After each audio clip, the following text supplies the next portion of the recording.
한국의 한 허름한 병원. 한 남자가 다리에 붕대를 칭칭 감은 채 절뚝거리며 들어오고 있습니다. 의사가 조심히 붕대를 풀자 검게 썩어들어가는 다리가 드러나기 시작합니다.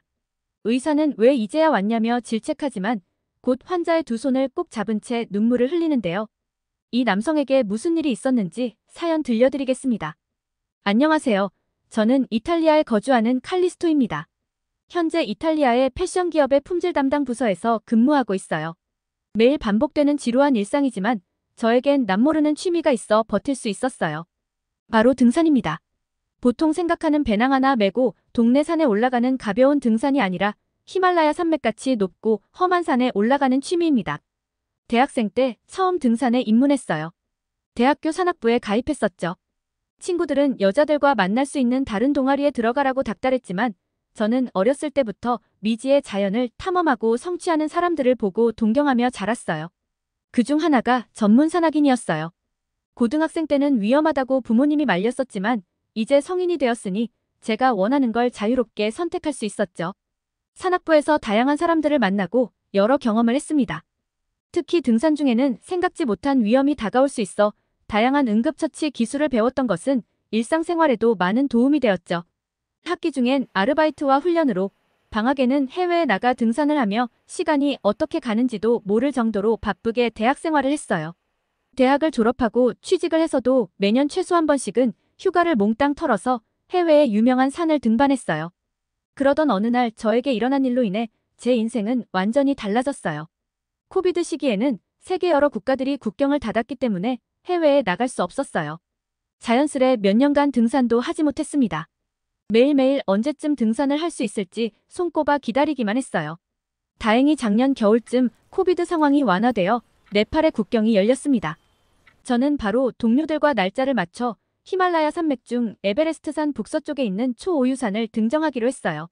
초오유산은 일반 사람들에게 그리 유명하진 않지만 세계에서 6번째로 높은 산입니다. 보통 8,000m 이하의 14개 봉우리 중 가장 난이도가 쉽다고 여겨지지만 그건 전문 산악인 기준이지 일반 사람들이 쉽다는 말만 듣고 훈련 없이 등산하려 하면 지옥이 펼쳐질 거예요. 너무 오랜만에 하는 등산이어서 그런지 초반에는 몸이 적응하지 못하는 느낌이 들었어요. 아마 고산병 때문인 것 같았어요. 머리가 어지러웠고 호흡 곤란 증상이 몇 번 있었지만 하루 이틀 지나면서 점점 등산에 적응해 갔습니다. 차근차근 정상을 향해 올라가던 중이었어요. 정상에 도착하기 전날 갑자기 양쪽 발가락 상태가 이상하다는 느낌이 들었어요. 아무래도 동상인 것 같았죠. 동상은 산악인이 가장 무서워하는 증상입니다. 동상에 걸리면 살이 검게 변하고 썩어 들어가면서 적절한 시기에 치료를 받지 못하면 절단해야 하거든요. 실제로 대학교 산악부 후배가 오른쪽 귀에 동상이 걸려 귀를 절단했던 적도 있어요. 잘못하면 발가락을 잘라야 하는 것 아닌지 겁이 났지만 오랜만에 등산이기도 하고 하루만 더 가면 정상에 오를 수 있을 뿐더러 저 때문에 동료들에게 피해를 주고 싶지 않아 계속 속으로 괜찮겠지 외치며 등산을 이어갔어요. 그렇게 어찌저찌 정상에 도착했어요. 그런데 문제는 그 다음부터였어요. 산을 내려오는데 발목이랑 발이 너무 많이 아파왔죠. 그래도 그때는 워낙 정신도 없고 근육통으로 몸 전체가 아프니까 발목이랑 발을 신경 못 쓰고 급하게 내려왔어요. 며칠을 내려가서 가장 마지막 캠프에 도착했어요. 캠프에 도착하니 이제는 더 이상 움직이는 게 어려워졌어요. 그래서 어쩔 수 없이 베이스 캠프에 도움을 요청했고 베이스 캠프에서 응급 구조팀을 보내주어 부축을 받으며 겨우겨우 산을 내려왔어요. 다 내려와서 신발을 벗었더니 발이 엄청 부어 있었어요. 색깔이 바뀐 건 아닌데 거의 2배로 부어 있었죠.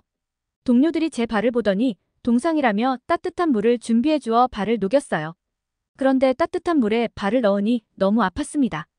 웬만한 고통도 참을 수 있다고 생각했지만 너무 아파서 소리 지르고 욕도 뱉어냈어요. 베이스 캠프에서 헬기를 타고 네팔의 수도인 카트만두의 병원에 갔습니다.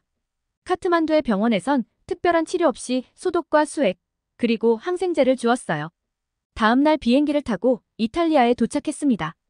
이미 저의 상태가 이탈리아의 가족들에게 전해졌는지 공항의 가족들이 어두운 낯빛으로 저를 기다리고 있었죠. 그렇게 공항에서 바로 아버지가 운전하는 차를 타고 이탈리아에서 동상치료로 유명하다는 병원에 갔습니다. 병원 의사가 제 발 상태를 살펴보더니 자신은 치료할 수 있는 방법이 없다며 다른 병원을 추천해줬습니다. 추천받아 방문한 병원의 의사도 자신은 이 정도 동상은 치료해 본 적이 없다며 난색을 표했어요. 의사가 일단 상황을 지켜보자고 하여 입원을 했어요. 병원에서 특별히 해주는 것은 없었죠.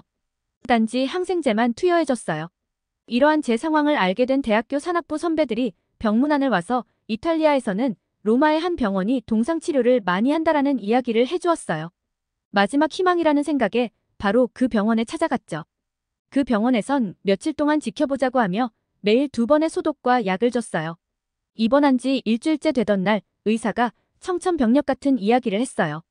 이제 방법이 안 보인다며 절단을 해야 할 필요가 있다고 했습니다. 동상에 걸린 양쪽 발가락 중 가장 심한 오른쪽 엄지와 검지 발가락은 절단해야 하고 나머지 발가락은 아마 절단 수술을 해야 할 것 같은데 조금 더 지켜보자고 말했어요. 그렇게 수술 날짜가 2달 뒤로 잡혔습니다. 절망적이었어요. 복잡한 마음이었죠.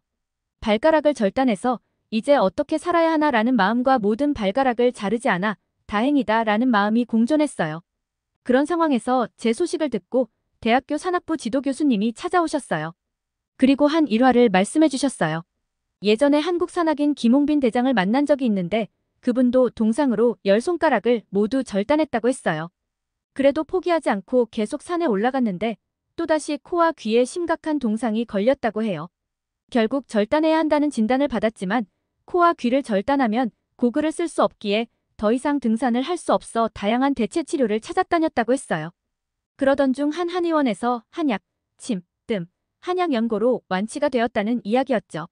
하지만 저는 이미 이탈리아의 유명한 병원에서 절단 진단을 받았고 평소 서양 의학을 제외한 나머지 의학은 마치 부두교의 주술같이 사이비 의료행위라는 생각을 해왔기 때문에 교수님의 말이 크게 와닿지는 않았어요. 아마 모든 걸 포기한 상태여서 더욱 그런 생각이 들었을 거예요.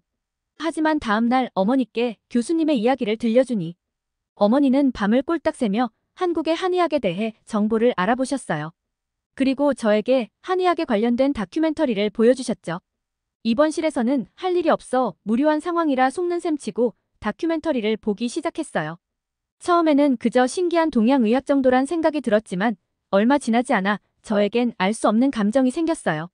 영상에서는 뾰족한 침을 사람 몸 구석구석에 꽂는데도 사람들은 전혀 아파하지 않았고 오히려 침을 꽂는 치료를 하고 나서는 하나같이 정말 건강하고 행복한 얼굴로 일어나는 모습이었죠.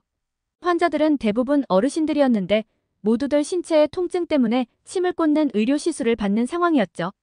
특히 다큐멘터리 중간에 화상 입은 환자를 치료하는 한의사의 인터뷰가 있었는데 제 마음을 울렸어요. 보통 화상은 피부 이식으로 치료하잖아요. 그런데 영상의 한의사는 다양한 방법을 사용해서 화상 입은 피부가 스스로 회복하도록 치료했어요. 정확한 치료 방법도 이야기해 주었는데 저에게는 이해가 가지 않았지만 완전히 타버린 환자의 피부가 치료를 받으며 점점 정상으로 돌아오는 장면이 특히 놀라웠죠. 더 알아보니 교수님이 말씀해 주셨던 한의사였어요. 저는 희망에 차올랐어요. 혹시 한국에 가서 내가 해당 치료를 받는다면 내 동상이 치료가 될지도 모른다는 생각이 들었죠. 저는 무언가에 홀린 듯 한국에 가봐야겠다고 생각을 하며 한국행 비행기 티켓부터 당장 끊어버렸었죠. 한편으론 괜한 헛걸음을 할 수도 있겠다는 생각이 들었어요. 하지만 아직 절단 수술까지는 한 달 이상의 시간이 남았기에 마지막 기회라 생각하고 만약 한의학으로 치료가 안 된다면 절단을 받아들이기로 마음먹었어요. 그리고 얼마 후 저는 곧바로 짐을 챙겨 한국으로 떠났죠. 다리에 붕대를 칭칭 감고 목발에 의지한 채로요. 그래도 왠지 모를 기대감에 한국으로 가는 내내 설레는 마음이었어요. 그렇게 드디어 한국에 도착했던 날 저는 고작 교수님의 말을 듣고 이곳에 온 것에 대한 걱정과 함께 치료 가능성에 대한 설렘과 기대감이 들었어요. 한국에 도착하자마자 저는 택시를 타고 다큐멘터리에 나온 한의원에 가달라고 했어요. 택시기사는 아주 능숙하게 운전을 하며 목적지로 향했어요. 저는 두려움과 설렘을 감추기 위해 창밖을 바라보며 한국의 아름다운 풍경을 감상했어요. 얼마 후 택시기사는 목적지에 왔다고 말했지만 저는 창밖을 보고 멍하니 있을 수밖에 없었어요. 왜냐하면 택시기사가 가리킨 한의원 건물이 너무 낡고 초라했기 때문이에요. 동상을 치료할 수 있는 특별한 의술을 가진 유명한 한의원이라면 건물 외관이 화려하진 않더라도 그럴듯할 거라고 생각했거든요. 택시기사는 제 당황한 표정을 읽었는지 보통 한국에서 유명한 한의원은 겉모습에 신경 쓰지 않는다고 말해주었어요. 한의원에서 진짜 중요한 것은 한의사의 실력이라는 말과 함께요. 그렇게 한의원에 도착해서 기대만 했던 한의사를 마주하고 진료를 시작했습니다. 한의사는 제 다리에 칭칭 감겨있던 붕대를 조심스레 풀기 시작했어요. 검게 변해버린 발가락을 자세히 살펴보시더니 왜 이제야 왔냐며 좀 더 빨리 왔었으면 살릴 수 있었다고 하더군요. 그동안 항생제를 많이 맞아 발가락이 스스로 회복할 수 있는 능력을 많이 잃어버렸다며 지금이라도 늦지 않았으니 동상치료를 시작하자고 하셨어요. 제 손을 꽉 잡으면서 말이죠. 한의사는 동상치료에 시간이 많이 걸릴 수 있으니 직원을 보내 제가 치료받는 동안 묵을 집도 구해주셨어요. 하루에 2번 침 맞고 뜸 치료를 하면서 한약을 먹었어요. 양쪽 발에 뾰족한 침을 수십 개씩 꽂으셨죠. 하지만 이미 발가락의 신경세포가 죽어버렸는지 아무런 느낌도 들지 않았어요. 한 번 치료에 2시간 정도 오전 오후 총 2번씩 그렇게 치료를 하셨죠. 치료를 받으면서도 반신반의했어요. 피부에 바늘을 꽂는다고 동상이 치료될 것 같지 않았죠. 하지만 1주, 2주 지나면서 제 눈에도 변화가 보였어요. 고통이 느껴진다는 것이 가장 큰 변화였어요. 침을 꽂을 때마다 엄청난 고통이 몰려왔어요. 너무 아파 소리를 지르고 싶었죠. 하지만 조용한 병원에서 소리 지르기에는 너무 민망해서 최대한 고통을 참았지만 한 번씩 고통에 움찔움찔하면 한의사님이 이제 되었다고 피부가 살아나고 있는 거다라며 침을 더 많이 놓으셨어요. 침을 놓은 후 풀냄새 나는 작은 초 같은 것을 발에 올려놓고 불을 붙였어요. 뜸이란 건데 혈액순환에 도움을 준다고 했어요. 뜸 치료 후에는 한의사님이 당귀를 주재료로 하여 직접 제조하신 한약 연고를 발랐죠. 한약도 만들어주셨죠. 당귀 사역과 오수유 생강탕을 기본으로 기력을 회복시켜주는 십전대보탕을 마셨어요. 한약이 굉장히 썼지만 쓸수록 몸에 좋다라는 마음가짐으로 매일 마셨어요. 이틀에 한 번씩 사열이란 것도 받았어요. 사열침과 부항으로 몸 안에 나쁜 피를 뽑았죠. 3주째가 되자 검은색 발가락이 점점 살색으로 변하기 시작했어요. 4주째가 되자 발가락이 모두 살색으로 돌아왔지요. 치료가 완료된 날 어머니와 영상통화를 하면서 치료된 발가락을 보여드렸어요. 제 발가락을 보더니 처음엔 믿지 못하겠다는 표정으로 장난하지 말라고 하시다가 결국 펑펑 우시더라고요. 저도 감정에 겨워 같이 울음을 터뜨렸습니다. 5주차 때 치료가 거의 완료되어 저는 이탈리아에 돌아갈 준비를 했어요. 그래서 한의사님께 그동안의 치료비와 구해준 집에 숙박비를 드리려 가격을 물었어요. 그랬더니 한의사님은 자신은 돈 벌기 위해 저를 치료한 게 아니라며 극구돈을 사양하셨죠. 제 발가락이 건강히 치료된 것으로 결제를 대신하겠다는 말과 함께요. 지금은 일상생활하는 데는 전혀 지장이 없어요. 그래도 날씨가 추워지면 한 번씩 오른쪽 발이 욱신거리면서 아플 때가 있는데 그때마다 한의원에서 직접 만들어주신 한약 연고를 바르고 있습니다. 이번 겨울에도 회사에 휴가를 내고 한국에 한 달 정도 치료를 받을 계획입니다. 요즘은 한의사 선생님을 위한 선물을 고르는데 정신이 없답니다. 제 모든 걸 드려도 아까움이 없는 정말 감사한 은인이죠.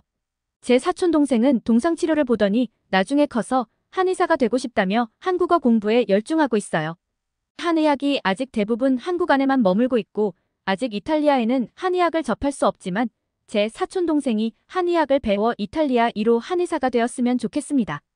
한의학을 만난 건 제 인생에 정말 큰 행운입니다. 한의학을 통해 동상을 치료한 외국인의 사연 어떻게 들으셨나요? 끝까지 들어주셔서 감사합니다.